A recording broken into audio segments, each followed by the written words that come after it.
Queeness.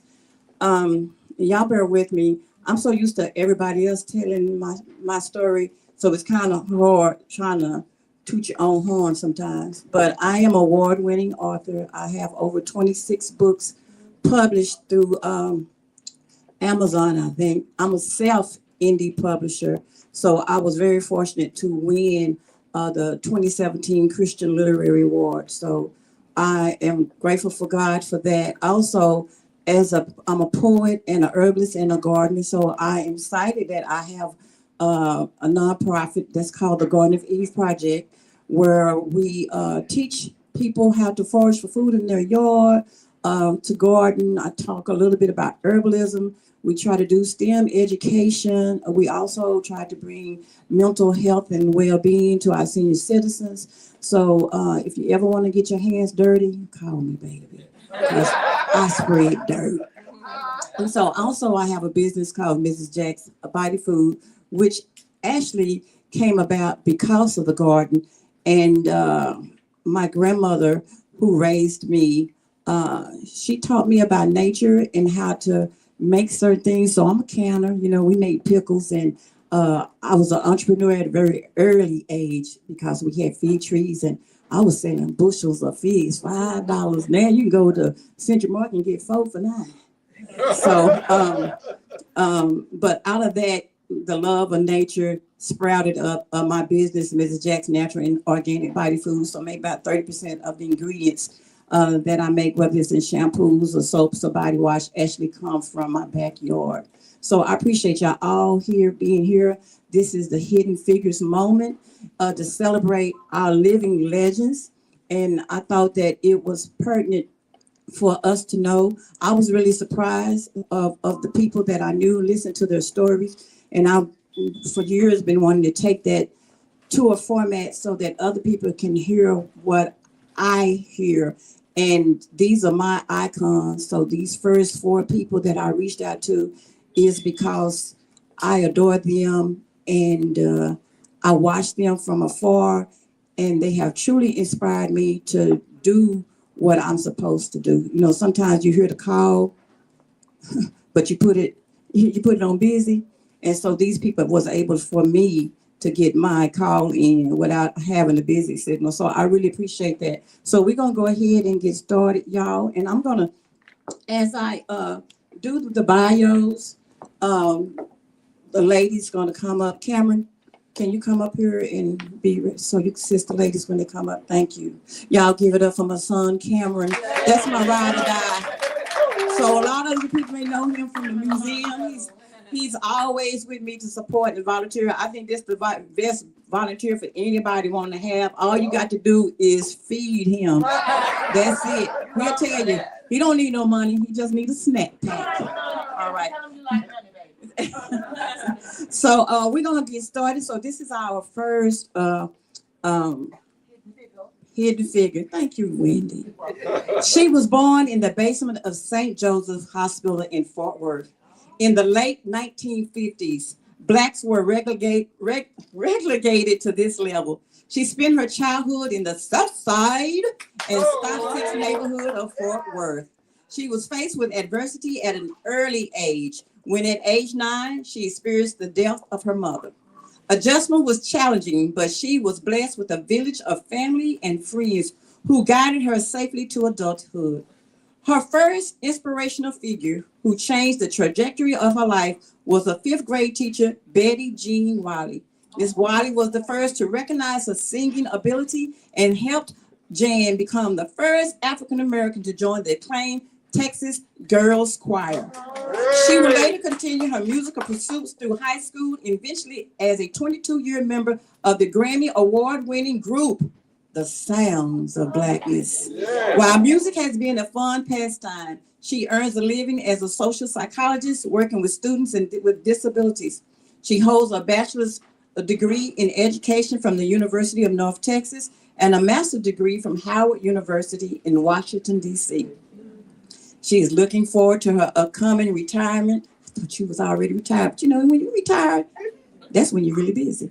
And spending time with her 3 children and 3 grandchildren, as well as her 2 puppies, puppy love, Cookie and Maya. And she also is the board member of the Tarrant County Black Historical and Genealogical Society. Y'all, please welcome our guest, Miss Jan Higgins.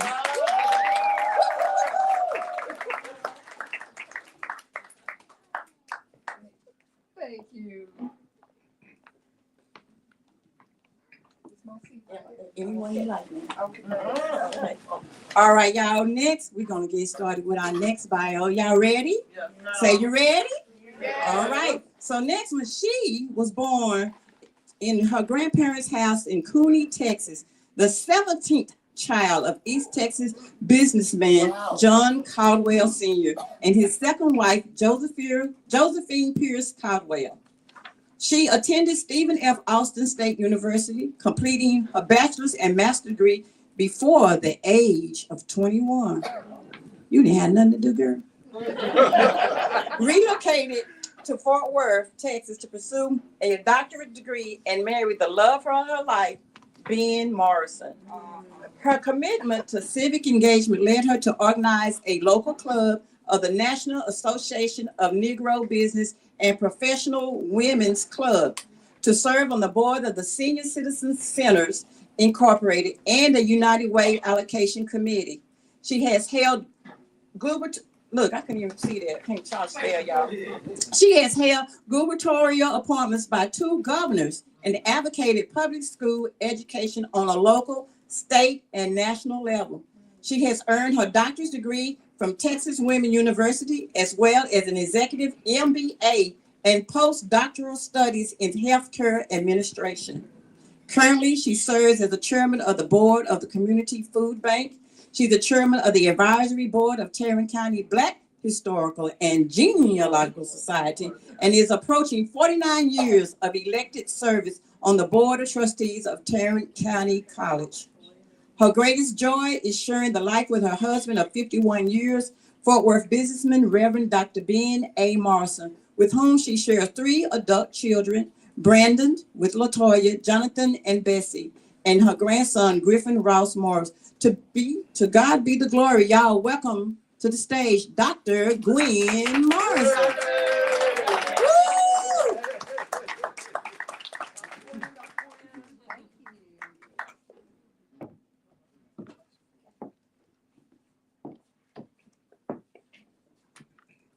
So far, y'all already see why I am so honored and so proud to know at least 2 of these women already, y'all. So I'm already hyped. I hope y'all hyped as well.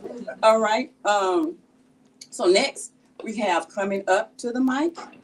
She was the creator of the brand for Divas Only. She is a multifaceted individual. Not only is she a 4-time author, award-winning spoken word artist, and producer of the spoken word production for Divas Only, When God Is Enough, I participated. So I made the stage, y'all. Okay. And her style and grace is also explored in her e-commerce store of celebrity and designer sunglasses for the woman who is a little bit extra and fabulously so. From her experience in fashion, modeling, theatrical productions, working with top individuals in the field, she was named Who's Who in Los Angeles in the hospitality industry for being the top of her game. Again, named Who's Who in Los Angeles for her contributions to the fine art industry and being among a few fine art galleries in California that were owned and operated by Black women. Her brand is designed to support women in overcoming feelings of inadequacy, reminding them that they are perfectly and wonderfully made. The essence of For Divas Only is rooted in empowerment and self-love, emphasizing to women, you being all that all the time. And it was the revelation that led her to write her first book, For Divas Only. The book, For Divas Only, is a collection of thoughts, writings, and memories. And these are the memoirs of a nobody who forgot she was somebody, trying to tell everybody, you don't have to be all that to be all that, because you've been all that all the time. She is currently a minister of the gospel, and she continues to remind women that their worth and their beauty, that God loves them and he has made them perfect in his sight. So y'all welcome to the stage, Miss Cheryl Renty for Divas Only.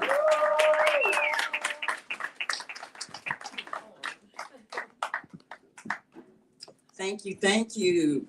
This is my boo thing, y'all. My boo thing from California.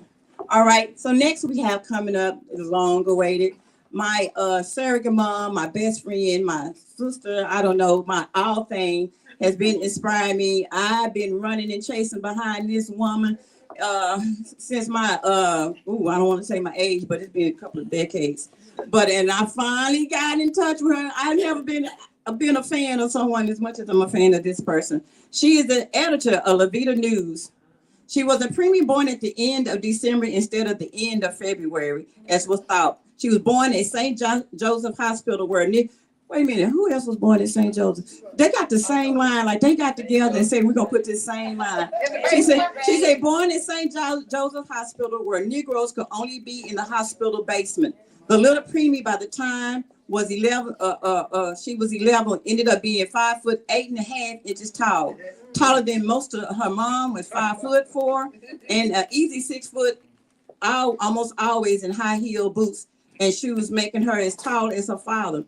All of this after 5 days in an incubator, waiting for one eye to open. She arrived home to the southeast corner of y'all know that's South Side. East corner of East Turner Avenue and True Street. I grew up on Cannon in Tennessee, so I'm telling y'all, I know South Side. Okay, and Tennessee, True Street, where her parents lived for some 13 years before she was born. Her mother always told persons who asked, what did I do for a living, that I was a horse trader. I lived a long time in many places and done many things. A Fort Worth native, she went to Mother Mercy Catholic School up the street from her house. She went to East Van Zandt Elementary School that was not too away from the well-known James E. Gwynn Junior High School, to eventually she ended up at I. M. Terrell High School, which is one of the things I think what made her who she is. And so she received a scholarship to Columbia University in New York City. So she said some more beans she was spilled on the program. So y'all, welcome to the stage, Miss Sandy Joyce. Miss Sandy Joyce. Oh my God, y'all are so sweet. And I'm so, like I said, I'm so grateful. So I wanted to pay homage to these beautiful ladies and do a piece, two pieces, because it's always important. I'm not saying that y'all my elders, that y'all old, but y'all are. Okay. Whatever. Somebody said that. So I'm gonna first do this piece, so y'all bear with me, because I'm a crybaby. So the first one is called Sisterhood, because that's what I think of y'all. Sisterhood can be so chaotic for those from the outside looking in.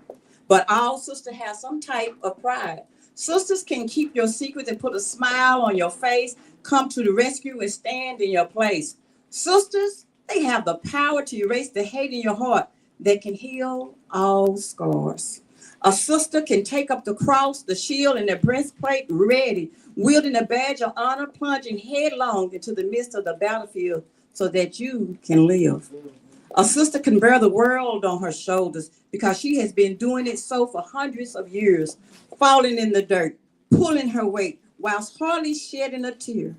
A sister who shows her strength and conquers her weakness in times of fear. Sisters that I hold very dear. God has been good to me because you are in my life. To all my sisters, I love you for life. We don't have to be blood related to be sisters, because relationships are made, not taught. And the friendship we have as sisters can never be brought. We can have our ups and downs, and we can clown around, and we can give snaps and do clapbacks. But being a sister through thick and thin, my sister till the very end.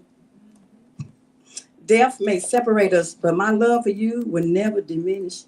And as we travel the circle of life, only then will sisters be finished. Because sisters, just like y'all support me now, I support you. So thank you on that one. Yeah. And I know I'm trying to hold it down. so this, and we're gonna get right into the interview. So this piece, I know I got away from the camera. Don't move it. I was trying to hide. Oh, Okay, no, okay, my bad. Okay, so the next one, I didn't want to cover up these beautiful ladies. So next one is, this one's called Queen, and I did write this a couple years ago, but I did write this during Women's History Month because I saw my icons out doing the work, and I was like, man, if I ever got to a point where I can see them personally and say something to them, this would be it. So this is called Queen. When the world was fresh and new, you were molded from the sinew and the cartilage and the muscles and the narrow bone of a sleeping man. The balance of good and evil was never at your hand. Omnis power was given to your beautiful creation, defining you as the only creature engraved, manipulated, and sculptured in such a miraculous way that all other living creatures have not compared to your everlasting beauty till this day. Meticulously, with surgical like precision, as only a master sculptor who brings his art to life with the broad sweeping stroke of the carving knife, canvassing your beauty in the garden of man to expand and deepen his existence from the grains of mortal sand. Abundant with gifts, nurturing unconditional love, raising the sons and the daughters of mankind, having strong shoulders to carry heavy laden burdens with not a never mind, never ceasing, wavering nor fainting from your purpose-driven task to be adored, admired, acquired, and adorned as an inspiring, arising queen that you are. Queen, you are ascending to greater heights because of your abilities to take charge, to lead, to persevere, to adapt, to overcome, to delegate, to create, and have unwavering faith. You have been queen, reigning over kingdoms and their kings. You are angels on this earth without any wings. You are the building blocks of corporations that are economically growing nations. You have been ignored and exploited because of your resilience, taken advantage of because of your brilliance. You, queen, have withstood wars and plagues, witch hunts, slave and birthing labor, loss of your man and children, and yet you still gave the world a savior. You are the queen of creation, holding down your position in every nation, birthing pharaohs and kings and royalties and presidents. Your existence is of no coincidence. Your profession is your crown and glory. You are queen in every man's story, to be honored, revered, and praised. And I, hopefully I can get back up, bow to you for the future kings and queens that you have raised. All right. So we're gonna get ready to start the interview, and I'm so excited. So no particular order. And we're going to have a Q&A at the end as well. And I just want to say that Miss Renty has books, so please go see her if you're interested in purchasing some of the books, because, you know, we all want a piece of everybody's up here. So we're doing that chat. And also, as we come to a place, we have such wonderful talent that's up here, and they have such wonderful gifts. And I know for me, there's not enough time to expound upon all of this, but I just thought that for y'all to be here, we'll get a little snippet. And I really would like in the future for us to have more teenage girls and boys here. They learn a lot about W. Du Bois and Frederick Douglass. And no disrespect, I learned a lot, but they dead. But we have iconic people that are living here in the DFW area, and they are so humble. They keep their mouth closed. And I wanted to be a sounding board to toot their horn. So we are here, and I wanted my own children to know that they mama rubbing elbows with some nice people. Okay, all right. So we're gonna get this started, and ladies, no particular order, just whoever that want to answer the question. I would like to at least have 3 of y'all to think of this. So I'm gonna put this out here, and y'all have a mic to share between y'all. Okay, I think you got, okay. Make sure that y'all have it on. do a test real quick?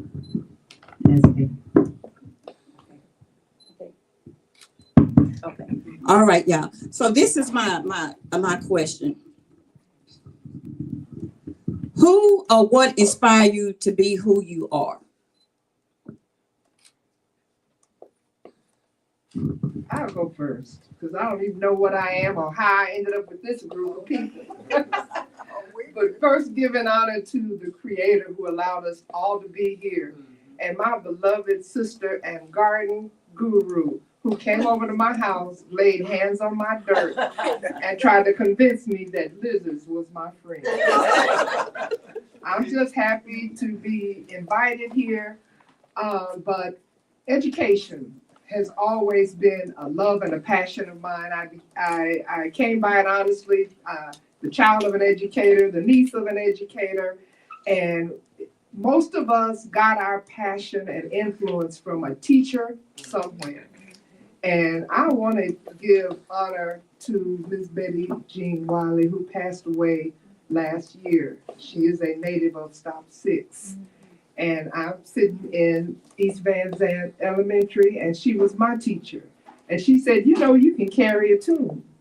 And I would like to take you somewhere and get you in another choir. She rehearsed us for the Christmas program there at East Van Zandt. But little did I know, she was taking me over there on Camp Bowie to the audition for the renowned Texas Girls Choir. This was an elite group of white children that had been brought together by the director, Shirley Carter, and it was a very highfalutin, all-white group. And I got to the audition and I turned to Miss Wiley and I said, Miss Wiley, I can't go in there. And she said, why not? I said, there's no Negroes in there. I'm not going in there. And she said, you know what, it's time to have some Negroes in there. So I want you to go on in there and sing the song that I taught you. So I went in there, auditioned, and the founder, Shirley Carter, quickly came out and said, okay, little girl, you're in the choir, and here's your music, and we need you to be prepared for the Sound of Music in 6 weeks with Ruta Lee. She's coming to town. So, you know, I'm old, and if you're old, you saw Ruta Lee on Ed Sullivan and all of that. So here I am, 6 weeks later on stage with Ruta Lee. Oh, wow. So Miss Wiley inspired me to sing, use my voice. I enjoy choral singing. I'm not, you know, running around being the featured soloist, but I just have always enjoyed choral singing. And little did I know that when Miss Shirley Carter allowed me in her group at the time, which was 1967, she lost 1/4 of her membership. Wow. And half of her sponsors. And this was because you was the first, because you were Black, Yes, and ma'am. you were the first African Yes, when I American. went in there, everybody was quiet and just looking at me, you know. And after that, and I did not know that for another 30 years, that she told that to a reporter, Deborah Dennis, in a newspaper interview for the Star Telegram. Wow. That she had lost, you know, the members quit, the sponsors backed away because she let a little Black girl into the group. And that was like, what, 600 girls in there? No, the Texas Girls Choir was only about probably 50 young women. And then, of course, it started to become very expensive. The bills started coming, you know. Jan needs to go to charm school. Jan needs to go now we're going to Jerusalem. And my grandmother hugged me real tight and she said, baby, now you know I love you, but Nanny's on a fixed income and I don't have no Jerusalem money. So you go back and tell Miss Wiley, thank you very much, and you'll be leaving the group now. So I became a hidden figure, and some other little girl rose to become the next first Black member because I was only there for 6 months. But that's who sort of dictated my love for music, my love for performing, and you know, I was blessed to be on her doorstep a few years ago with a bouquet of roses. Oh, nice. And a Sounds of Blackness CD. So, and give her a big hug. So I gave her flowers while she was alive. Thank you so much. All right, next, who want to answer that same question? Who or what inspired you to be who you are? I would say that my mother and my oldest sister. It was a unique situation. My mother and my oldest sister were the same age because my mother married my father when she was 19 and he was 47 and he had 2 children under the age of 2. And he said that he needed a strong young woman to help him raise his children. So my oldest sister was a senior in high school at the time. But she went on to go to Mary Allen College and then to become a teacher. So she was my first grade teacher. Oh, wow. And my second grade teacher. And there was a great, interesting dynamic between she and my mother because they really depended on each other. But there was that conflict, the conflict of 2 women can't live in the same household. So when I was probably 3 or 4, my father built another house for my mom and to live with my mom and my 2 sisters. And my older sisters lived in what we call the other house. And it was a bigger house. But as I said, those 2 women depended on each other and worked very well together. My mom was very outspoken. She was very independent. And of course, my sister was a little bit more quiet, but as I said, she was my first and second grade teacher. I heard talk of her walking the 4 miles in the snow to get to school. Oh, Lord. Because she couldn't, she was afraid to drive. Because coming from the house, there was a steep hill that you had to go up. And so she was afraid to drive up the hill. So she just walked to school so she could be there for the opening of school. Wow. That's how dedicated she was. And so they were my guiding post. I went everywhere with my older sister to her professional meetings. She wasn't married. So when she needed to go, and she was very active, to her meetings at night, I would go with her from the time I was probably 5. And I started school, I was born in December, but I started school before I was 6 years old because my father insisted that she take me. So when the county supervisor came to visit, I had to go in the closet next door and hide because I wasn't the proper age to be at school. Wow. But she was very encouraging, very good disciplinarian. I talked all of the time. You don't believe that, do you? And one day we were having lessons in first and second grade. We were in the same room. First grade was on one level and second grade was up on the stage. And she asked me, why was I talking? I said, there wasn't anything to do. Wrong answer. You know I got lips. But that was almost a family disaster, but we all lived through it. She was very supportive, encouraging, had a really quiet way, other than that one time, of disciplining you. And so all through my growing up years, those 2 women really shaped my my countenance, and helped me to grow and be independent and learn to control my mouth a little bit and still get these. Just a little bit. Oh my God. Thank you. All right. Okay, Miss Sandy. I'm sorry, I want to say her name. My mother was Josephine, you already heard that, Yes, ma'am. and my sister was Ethel Calder. Amen. Well, same story. According to that question, is the most people who had the most influence on your life was my mother, my father, who were super loving and caring parents, a brother who's 18 years older than me, aunts, uncles, and the elders of the South Side. We lived on East Terrell Avenue. I could only go from one block I lived on. I tell people how the Deitch's grocery store was right at the corner across the track. I could not go there unless I put in an application 2 weeks in advance just to go across there. You didn't get to run around, but I could go up as far as the Flint and back down to my corner, and that was it. But my parents made sure that we had friends that could come over, and I was blessed to go to our Mother of Mercy, and one of my friends lived down the street from my aunt on Verbena. So that was my best friend at our Mother of Mercy school.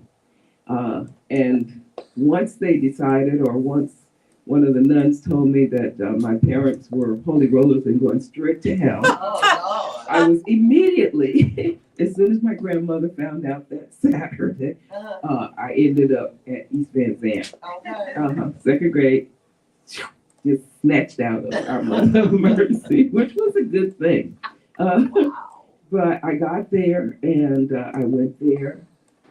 And from that year on, my best friend was a girl named Patricia Robinson. Roy Charles Brooks and I, we were all in the same class. Ruby Miller was the principal there. And she was a person who had degrees, et cetera, and here she was back in Fort Worth, Texas. And so she put all of the kids that she thought had 2 cents worth of brains through IQ tests. And those of us who came up with what was considered Mensa IQ test, that is how you got the start of what was called the Rapid Learners, which is now, I think it's the SIP program now. It's been through many inaugurations. It's been, oh God, what haven't they called it? But it's the same program that Ruby Miller started right here at East Van Zandt School. We were passing classes, even though we were in the 2nd grade. We passed classes to the 6th grade class, where Mr. Brackeen and Mrs. Loving had the accreditation to teach us, because we were taking like college courses in the 6th grade.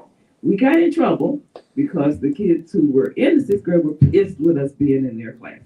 They were like, oh, y'all think y'all cute, y'all think y'all smart, you're the teacher's pet. And even though these teachers were great and worked with us, I don't think they had enough psychology to know the stress that was put on us, because they would say, Mama, you can't answer that. Sandy, right, go to the blackboard, do that.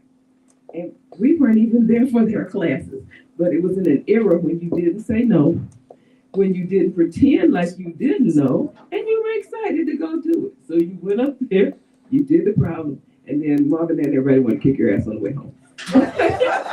But it made me another whole family, because the 10 of us that were in that program stayed together almost all the way through elementary school, junior high school.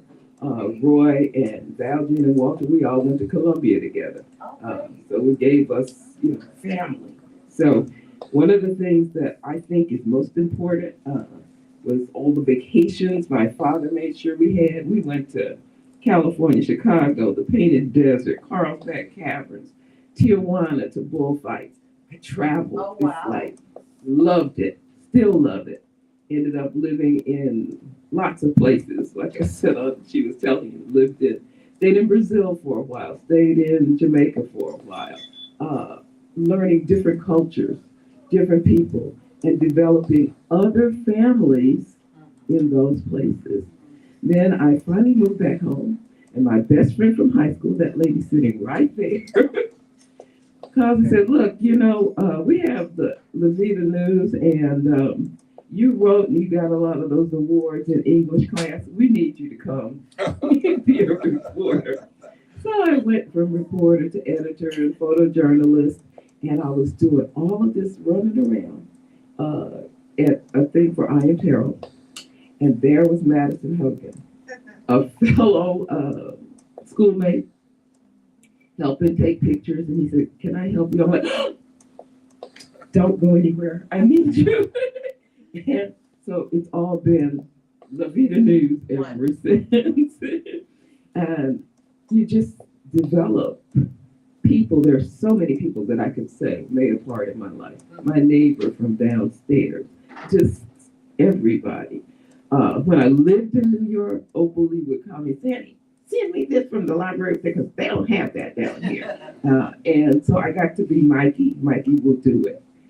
And that's, I guess, who I am today. Why my mother calls me a heart straightener, because I've done so many different things that I can't begin to tell you. I'm on a couple of school boards. My brother had one of the first plays to go on Broadway, so I got to be around a lot of artists, entertainers, and actors, lists that I could not even begin to put down. But I'm going to write a book and spill the beans. All right, write your book and spill the beans. All right, y'all, we're going to move on to the next question. We're going to start with Miss Cheryl Renty. So this question is, in your present or retired profession, what was the most profound moment when you realized you can or you made an impact? Say that again. Wow. I live my life in stages, I realize, in chapters. It depends on what chapter that you're dealing with, that when something profound happened. There was always moments when you felt like you were less than, and then something transpires to push you and move you. I can talk about the first what the hell moment that I had in my first stage of life when I was 8 years old. Sitting in a room of all white children, and I stuttered really badly. And the teacher called me retarded. She put me in the retarded field. Now, that's why it's important, mothers, for you to pay attention to what these teachers tell you. Tell us. So my mother is like, oh, hell no. Baby is not retarded.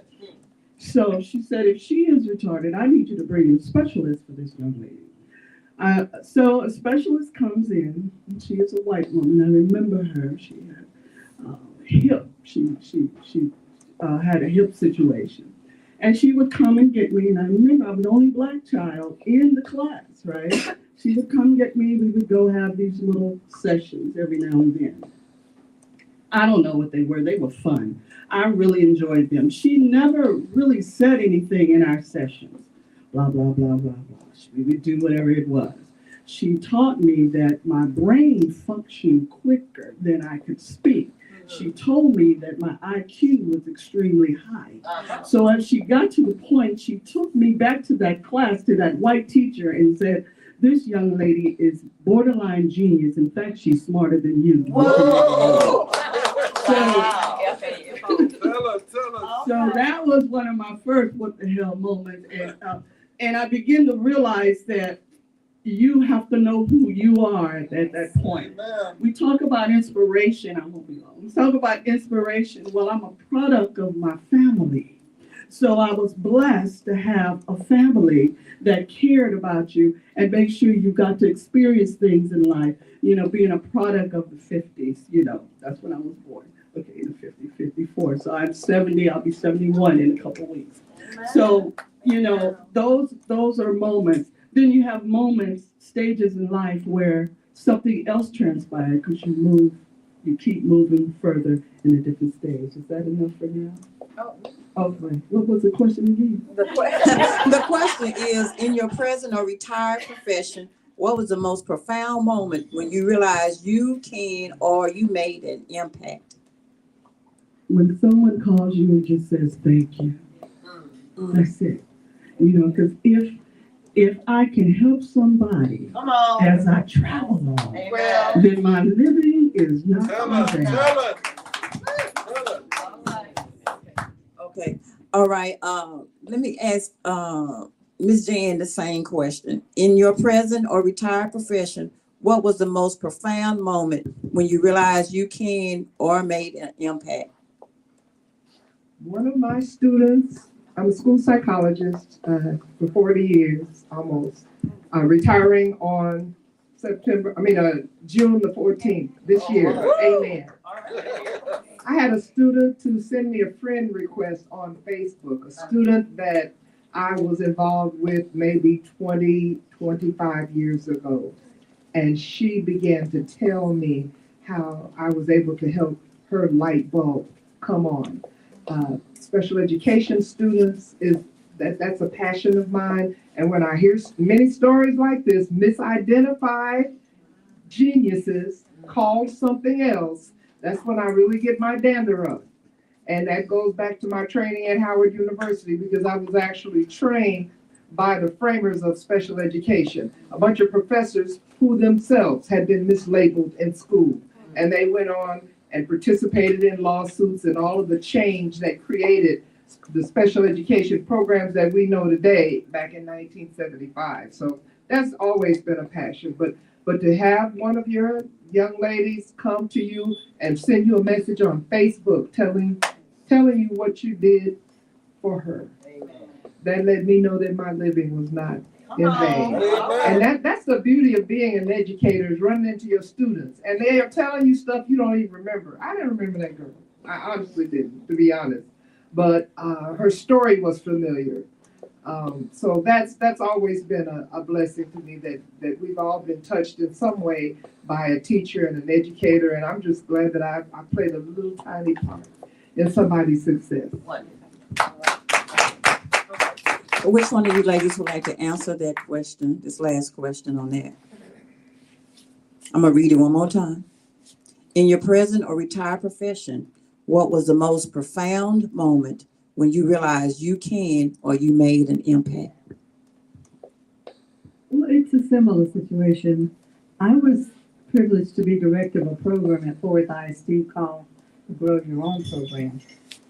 And it was a program where teacher aides were given release time to earn a college degree. Okay.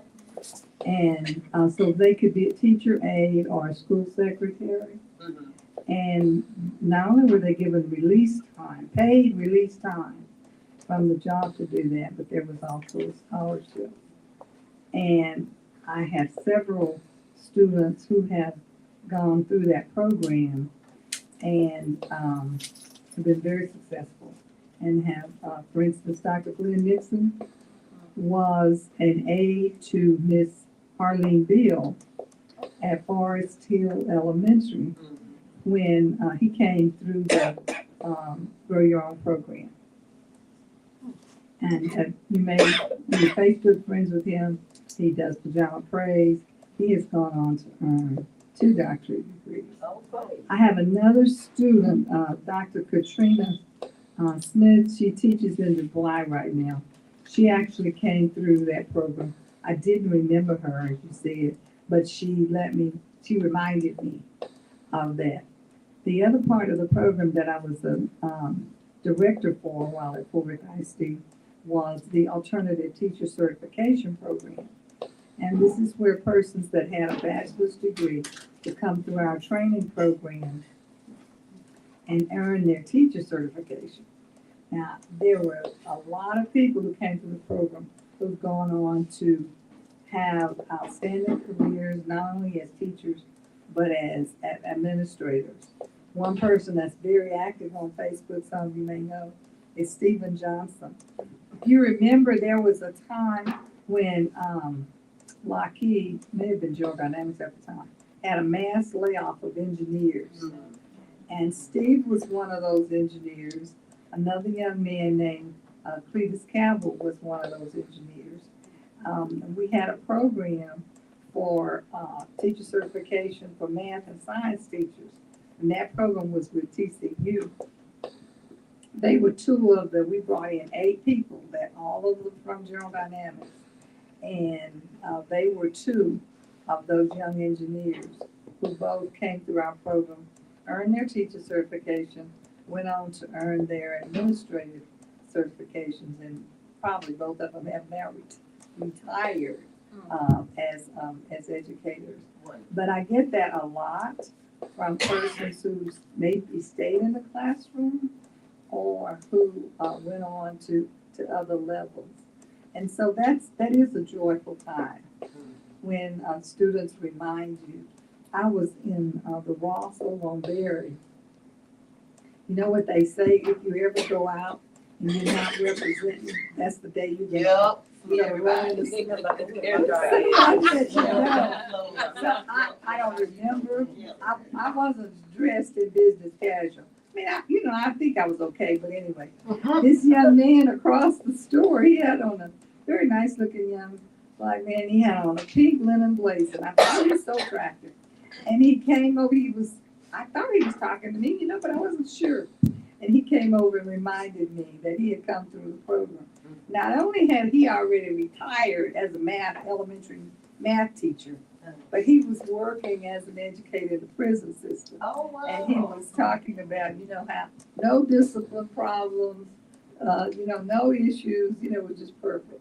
But he was talking to me, he was trying to wave me down and get my attention to ask, if I were in fact Dr. Morrison. So I get that, and it brings me great pleasure to know that I have helped somebody find their place.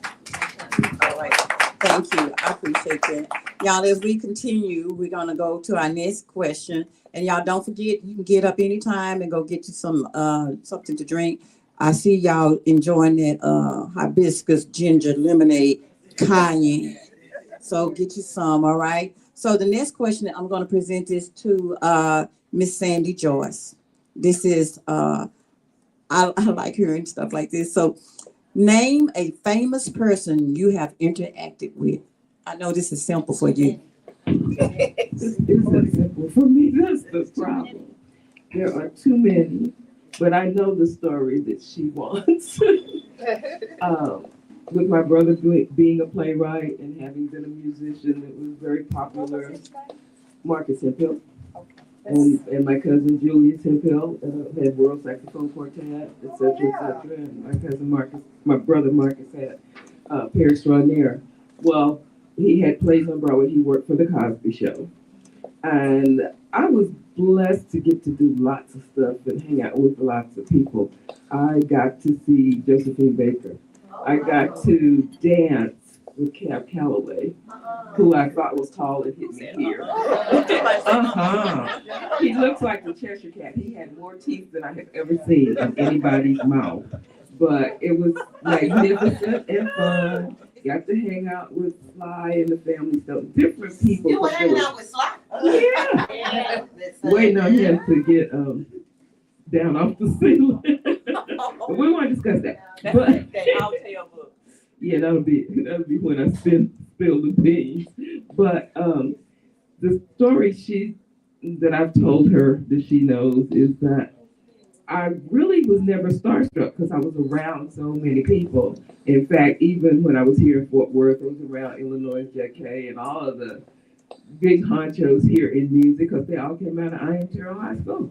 And my brother, when he graduated, he left playing with the Ink Spots and traveled all over. And so I was around a lot of people. Earl Garner came to my debutante ball with my brother as a guest. So, hey, I met a lot of people, and that can come a big deal. But we're in New York. My brother and him have had a concert at Madison Square Garden. They're having an after party. Everybody was there, Sidney Poitier, Harry Belafonte, a lot of people.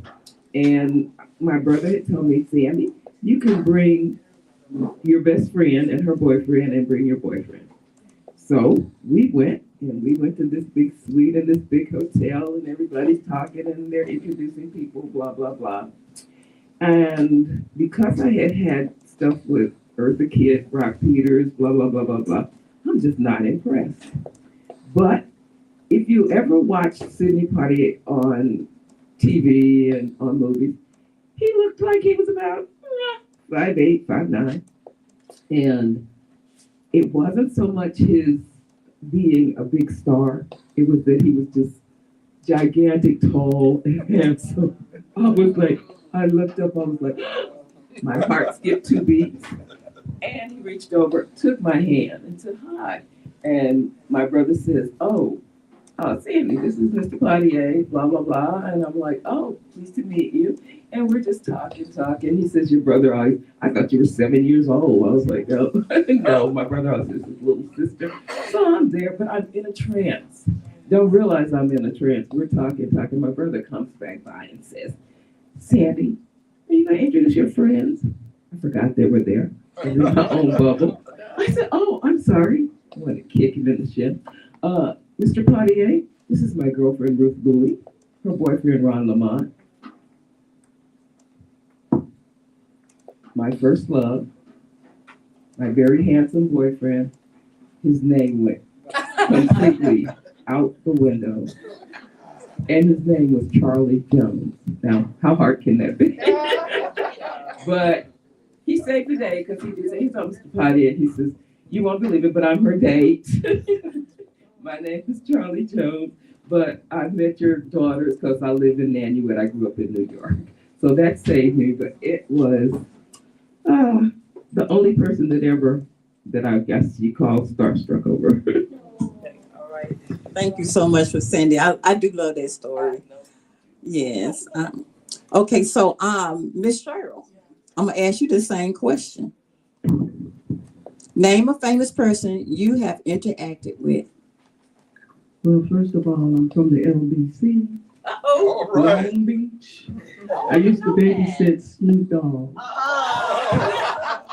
No. For real. For real. For real. So yeah, I interacted with a lot. Living in Southern California, it was just what we did. You know, you were either there or you were not. So it was never really a big thing, like she said. But one of the things that did transpire after my divorce, which was probably the best thing that ever happened to me, as the marriage was the worst thing that ever happened to me, I was working in a fabric store in Beverly Hills. Everybody came through there, Diana Ross, Luke Gossett, they would bring their designers, you know, because it was one of those fabric stores where it was a designer fabric store. And this young lady would come in, her name was Brenda Arnew. Brenda was from Europe. She was black. Now, you may not know Brenda because she wasn't famous, but I mean, I did work with famous people, but I want to tell the Brenda Arnew story. She came over from Europe to try to make her way here. She was about 6 feet tall, beautiful, elegant, and she designed garments. Well, she asked me and a couple of the other girls if we would wear her garments, and she was going to do a fashion show. We were so excited because we were just in our 20s, and this beautiful woman coming in with this accent, all these fabulous clothes. We just looked up to her. So we said, okay, we'll model. I called a couple girlfriends. We showed up at a Cosby's house, not a Crosby, white people, Crosby, not a Cosby. Harold Robbins, you may not know him at the time, he was one of the largest authors of all time. He was married to one of the Cosby's daughters. So here I am. Now, Brenda Arnew is black. All these people are white.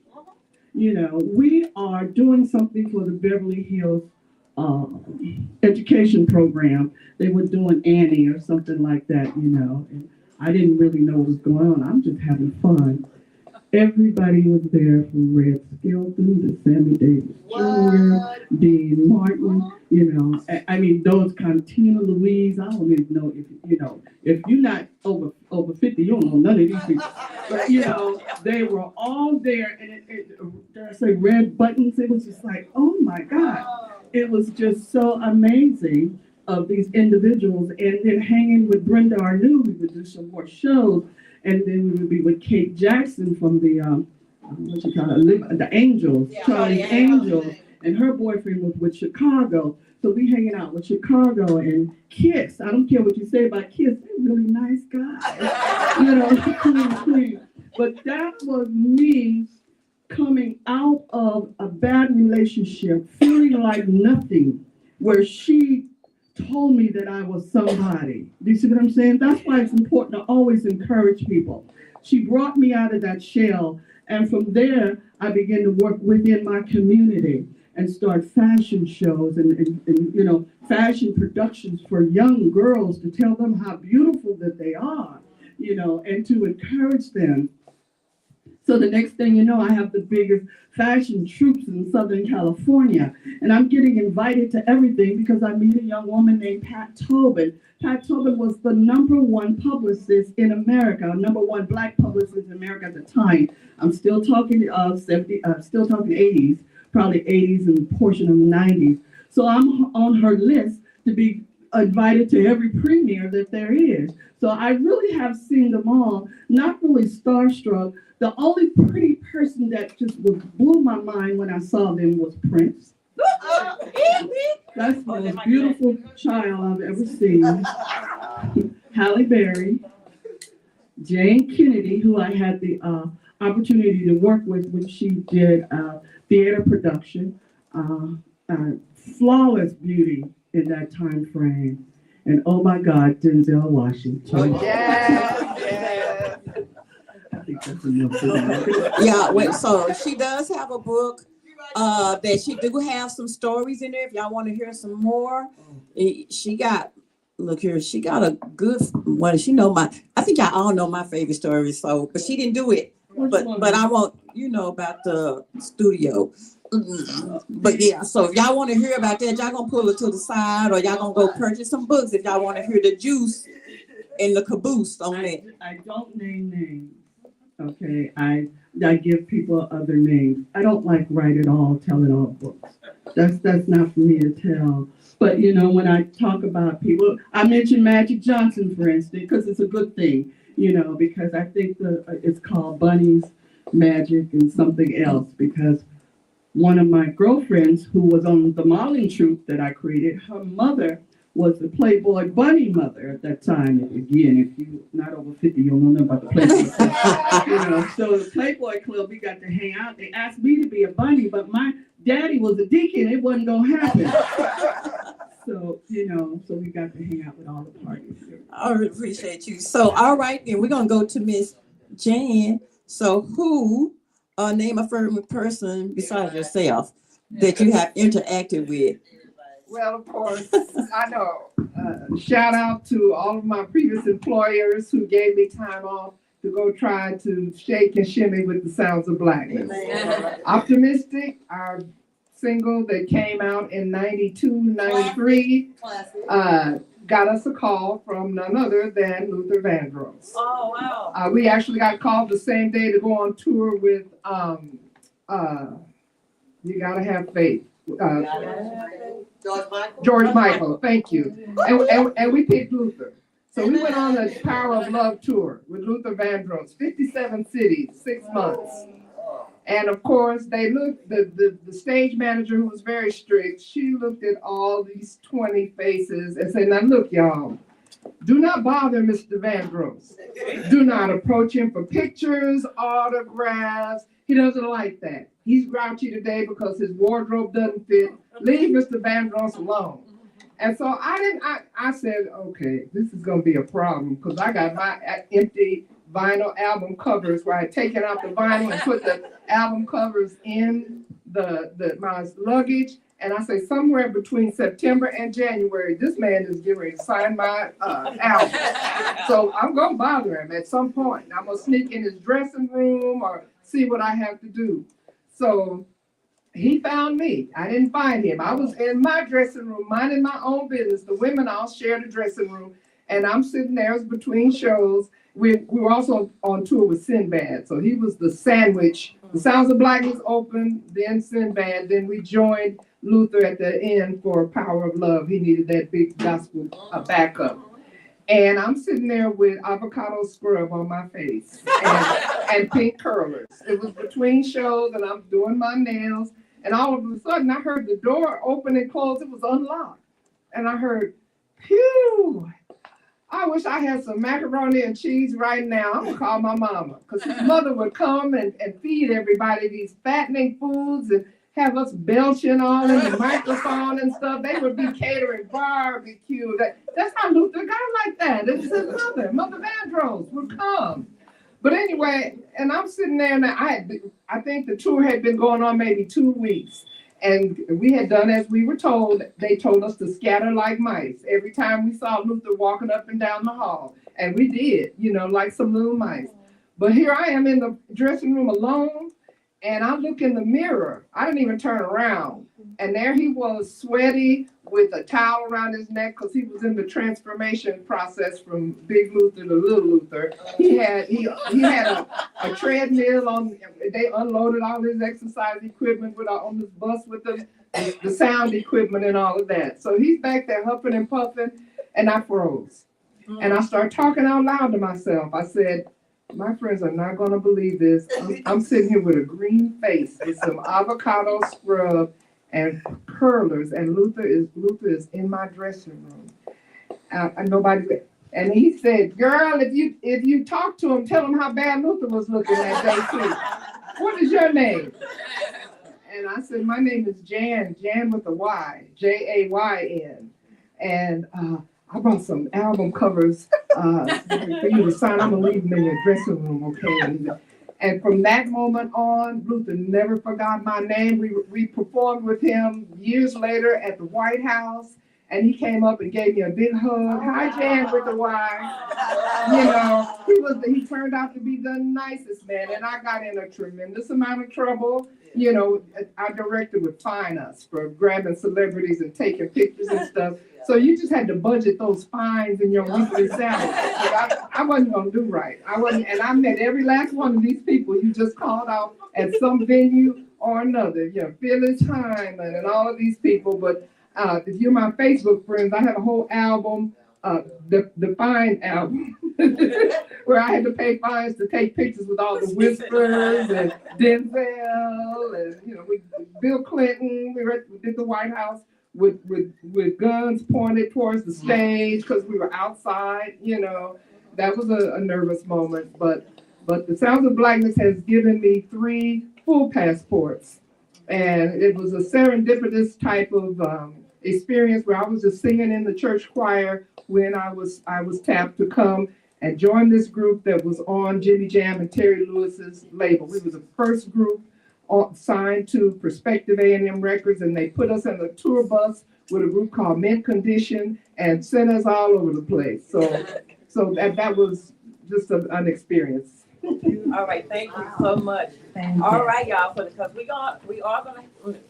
We are gonna have Q&A because I know y'all probably have some questions. And I'm just so honored that I get to ask the questions first. But we're gonna go ahead and ask this question to Dr. Gwen. Dr. Gwen, do they call you Dr. G sometimes? Okay, because I know I'd be like, Dr. G, Dr. Gwen, and then Dr. Morrison, then Doc. So I was like, okay, I just wanted to make sure. I didn't know how you wanted you want to be called Dr. Gwen A. Morrison. So, but this is my question that I'm going to leave with you. How would you want to be remembered? Oh, wow. Just to be remembered. Just to be remembered. That's why I asked her brother's name. Why I wanted to mention my sister's name, my mother's name, to have people remember your name is so very, very important. One thing that I do as a member of the Board of Trustees of Tanner County College, we have different department heads to come and make presentations before the board. And I requested that when each person comes, they identify themselves and tell us their position. Yes, we have it on print in front of us, but I think it's so important to give recognition to them as a person and as a person holding and fulfilling a certain responsibility. That's the same way that I feel about the people that I meet, to know who they are and to know something about them that helps you to remember them. And I want to diverse and tell you one quick story. My brother, Booker T. Caldwell, was a tailor, owned a tailor shop in Houston. And one of his bylines was Tailor to the Stars. So he had many of the groups that he prepared clothes for. When I was there visiting during the summer, I would accompany him as he was going to deliver the wardrobes for that night for the performers. But this particular day, I was at his tailor shop on Lyons Avenue, and there was a guy there named Johnny Taylor. I probably was 13, and he said he tried to put his suit on. And he said, Caldwell, I need you to tighten these pants up in the front. Because you know I can't sing. So I need you to, you remember the stretch knits where everything, coats and hats. And he said, so I need you to tighten these pants up in the front, so that'll distract them. But I did participate with him when he was delivering a truckload of outfits to B.B. King and his band. And his thing was, his face was his ticket. So whenever we would go to the venues, one of the helpers would say, do we have tickets? And he was like, my face is my ticket. So I told my children that story, that when you go someplace now, if your face is not your ticket, you need to evaluate whether or not you should be there. And that's, that was something I learned from him. Now, what did you do real quick? The question was, well, how would you like to be remembered? Well, just to be remembered, Mhm. that I did, I gave it my best. And that I was always trying to encourage someone, to help someone, and to appreciate the goodness in other people. Because I am an eternal optimist. They always accuse me of that at work. I was director of personnel for Fort Worth Independent School District for maybe 15 years. And they accused me of that, saying that I thought that everybody should have a job. And that was not the general attitude. The general attitude was, only certain people really deserve to have a job. Because for years in the district, many Black people could only work as a substitute or had to work as a substitute teacher for many years before they became a teacher, unless they graduated from a primarily white institution. And that was not spoken about, but that was the truth. I uncovered that when I went there. That was the truth. My attitude was totally different. And so I'm hoping that the service that I've given has encouraged someone to blossom within themselves and to, encourage someone else and to, do all they can. And I love the song, which one of my mentors, Dr. Versio Lindsay Lacey, would always sing, if I can help somebody as I travel along in my living, it's not in anything. Thank you. All right, y'all.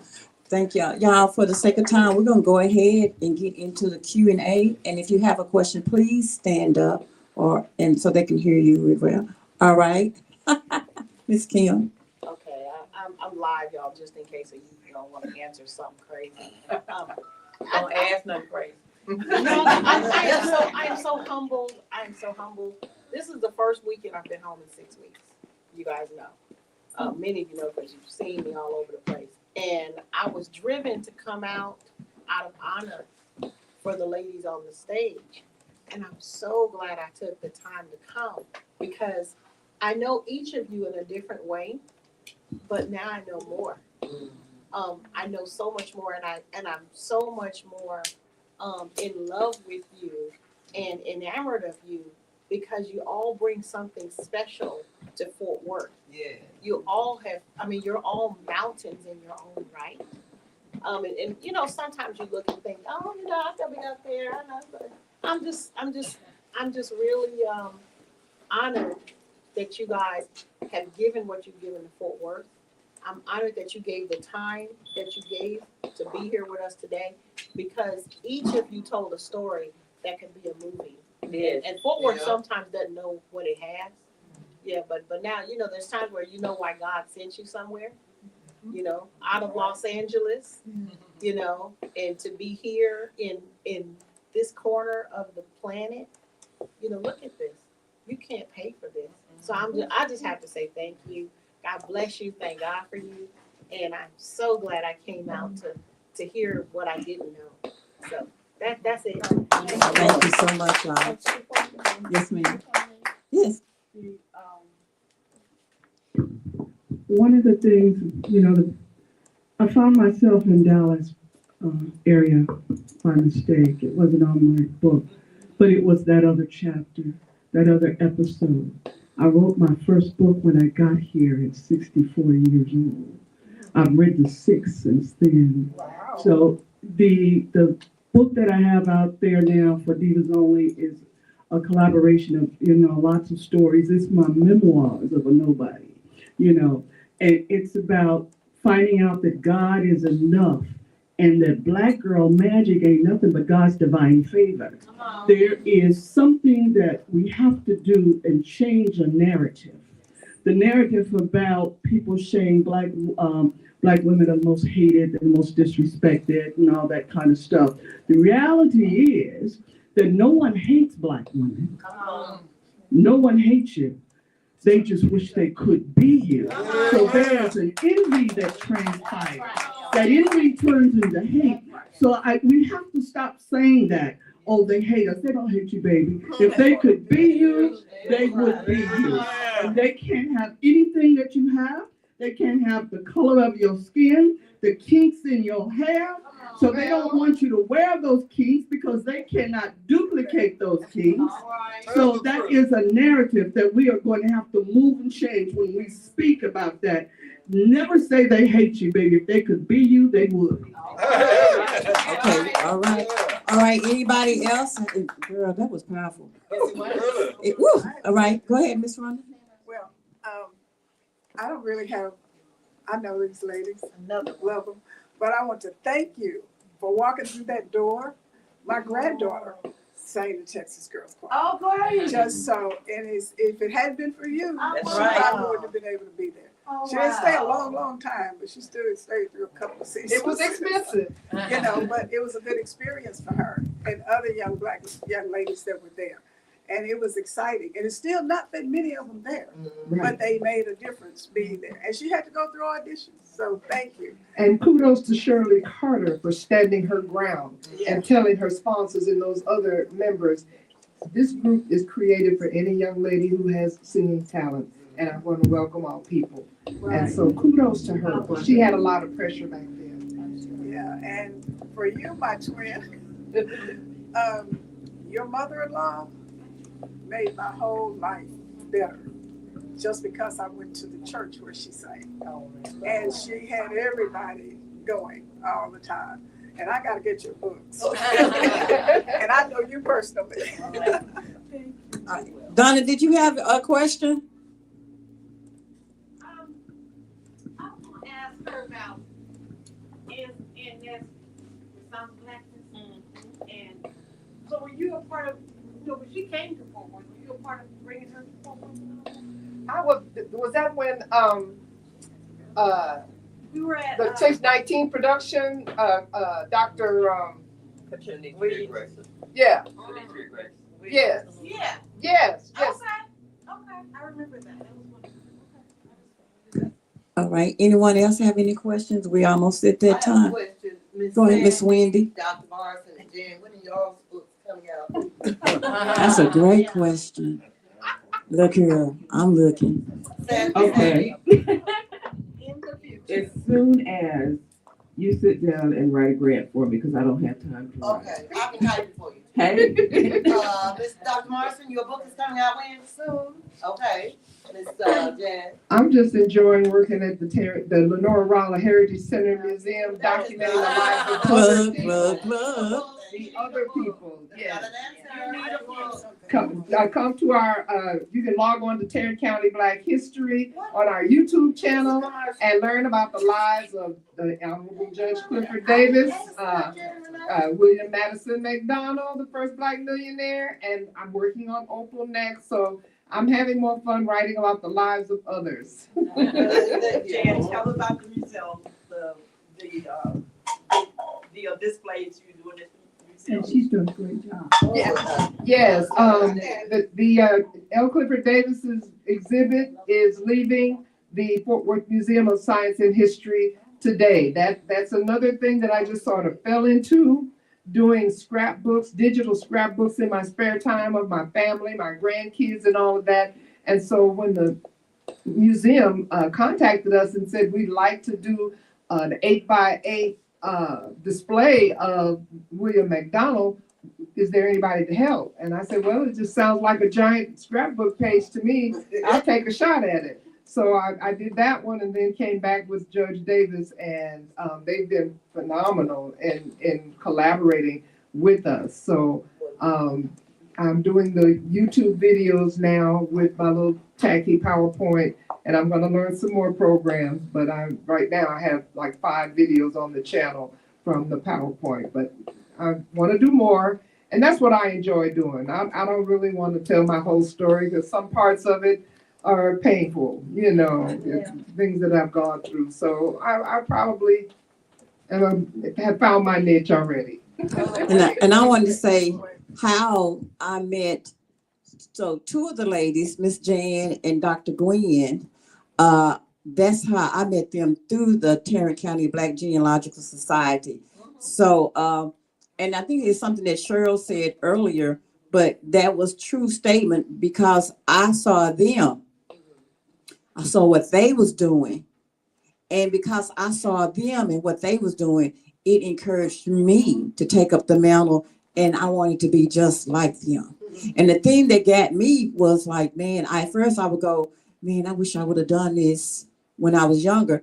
But I know that God always have perfect timing. So it really doesn't matter your age. It just matters what's important when you take up the gauntlet and you don't walk with it, you run. So that's what I've been doing. So I've been fortunate to be a part of that society as well. So extra plug, we got Deborah Lewis in the house. She's also a member of the society, and she is the event director of the Harambe Festival. Harambe, that's all put together. So if y'all not familiar with Harambe, if y'all haven't been out, we in our 16th year. I am looking for that vendor, so y'all get with us. We're gonna do our thing this year. We have some exciting things happening, so y'all come out and really support us. And I think Miss Rhonda, you was raising your hand again for a question. Yeah, I just, it's not necessarily a question, but with all of the efforts right now to erase our history, we absolutely have to do something to get all of our young people to know who we are. Yeah. Because we are all someone that's important. We have done so many things that so many of us don't know very much about. So everybody, please, let's just try to keep everything going so that our children will know who they are, where they came from, and how many accomplishments that we have all had. Right. Absolutely. And could I say that the work of the Tarrant County Black Historical and Genealogical Society is so very important. It was founded on South Campus in 1977. And on April 24th at 11:30 a.m., there'll be a special gathering there at the museum, at the Lenore Museum, because I will be committing my collection of papers to the museum. Oh, great. Most people, like right now, the Davis daughters are trying to decide where they're going to deposit their father's collections. And so my mother-in-law, Dr. Francine Reese Morrison, decreed that her collection would go to the museum, and so as much as I could capture is there. And I decided not to wait further to go ahead and make my donation and to begin the donation. I want to do that in celebration of the 49th anniversary of my first election to the Board of Trustees, and then I will build on that collection. The items that I will donate on the April 24th will actually be new and recent awards. But I will be going back to some of the early rewards. You know, things get lost. Part of the house got flooded. You know, you lose things. And so I want to encourage each of you to think about the remnants of your history and how you will preserve them, and consider making a donation of those to the Genealogical Society. All of the items will also be digitalized, so they will be preserved. And there's a great partnership between the Tarrant County Black Historical Genealogical Society and the Fort Worth Public Library. Their archivists actively work with the collections to organize them and catalog them. Excuse me, Dr. Morrison, can any family donate their papers to the museum, or does it have to be someone of prominence? No, Anybody, everybody should. Everyone should. you don't know what you have that may be of value to others, old newspaper articles, your Letterman t-shirt from I Am Tarot, we want all of that. Everyone should consider that. And- And so memberships to the society are very important. Personal, family, and organizations that you're a part of, because those kind of sustain the entity. Just like the memberships here help to preserve the bookstore. I'm gonna tell you one last thing. So we brought my husband here, I think it was for his 70th birthday. You know Jonathan, my son, and he wanted to celebrate. And so he brought him here and invited a few friends, and we had a cake. And that's probably the only time he's ever been here. And he met Danya and Donna, and he told them to make sure that they sold enough things to keep the doors open. Because my husband's in real estate insurance. And so this is such a wonderful community gathering place. It is. And I want to thank them, not only congratulate them for their years of being in business, for the wonderful improvements and the variety of things here, and for being the lifeblood of the community, but also to encourage them. And let's all buy something before we leave today or next week or next month or whatever to help keep things going. Thank you. All right, and and just for, like I said, we're running out of time. I want you to make sure that you still go by and peruse the vendors that we have here. I want to get, there's not enough that can be said between the Doc Bookshop and the Tarrant County Black Historical Genealogical Society. My eldest son, Frank Howard, because of the Genealogical Society, he has won numerous art awards for his artistic work. So they bring that art in there. And then the history also, when I became a volunteer, I found out through volunteering at the museum that my two oldest children ancestor was Amanda Davis. I never would have known that if I wouldn't have went to the museum and found out that that was their great grandmother. So I really appreciate y'all out here. Ms. Cheryl, did you have something that you want to say real quick? Maybe. I'm just listening to what is transpiring in the world today and how we need to, keep our history together. See, there is a paradigm shift that began some years ago. This paradigm shift is putting us back into position where we should be or where we are supposed to be. Because it is written that the last shall be first. And so if everything is all jacked up like it is, and everything has to turn all the way around, so it's going to be shaken for us. So we're going to go through some things, but I declare and I share with you that the end result is going to be just what you anticipate. Just what you anticipate, just what your works have done, because we are preparing to be back on top again. Ain't nothing they can do about it because it is written, it is God ordained.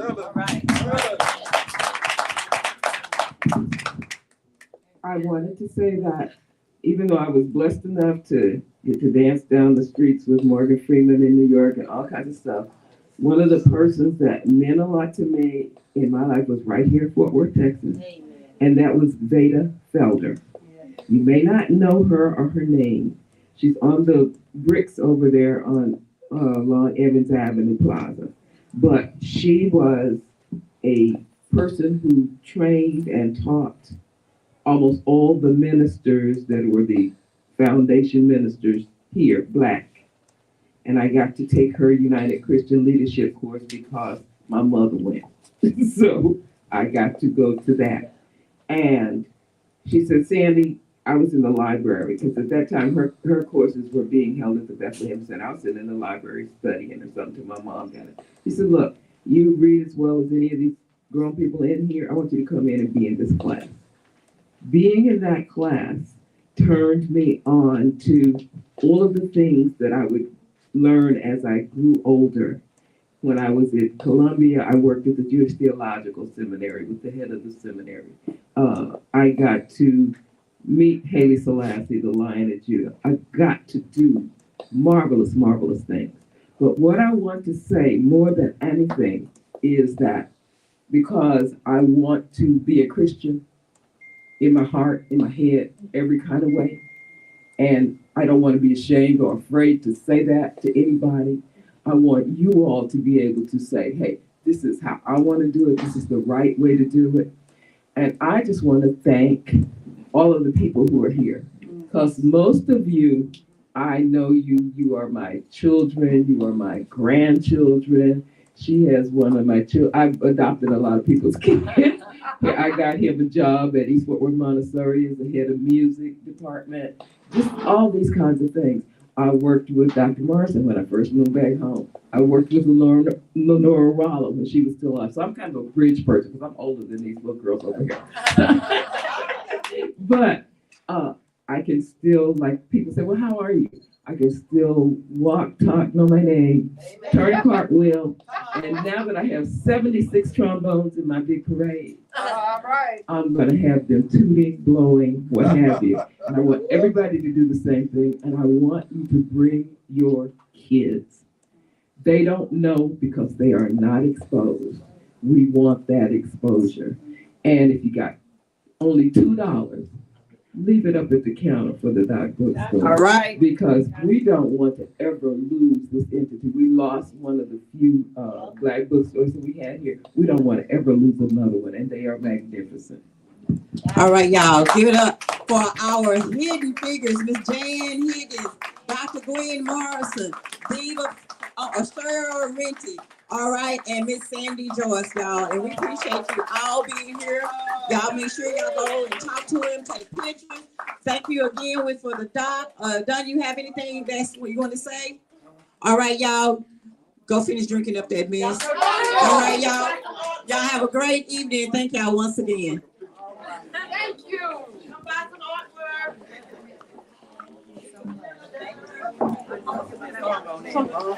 I gotta find my phone.